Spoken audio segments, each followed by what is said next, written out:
¿Alguna vez has sentido que caminas solo en medio de la tormenta?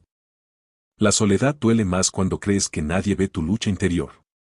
Pero la Escritura revela una verdad que cambia todo: Dios está más cerca de lo que imaginas. Cuando clamas en secreto, Él escucha. Cuando lloras en silencio, Él recoge cada lágrima.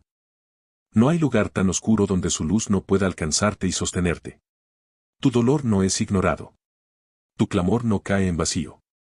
Él está obrando incluso ahora. Y quiero que guardes esto en tu corazón antes de preguntarte: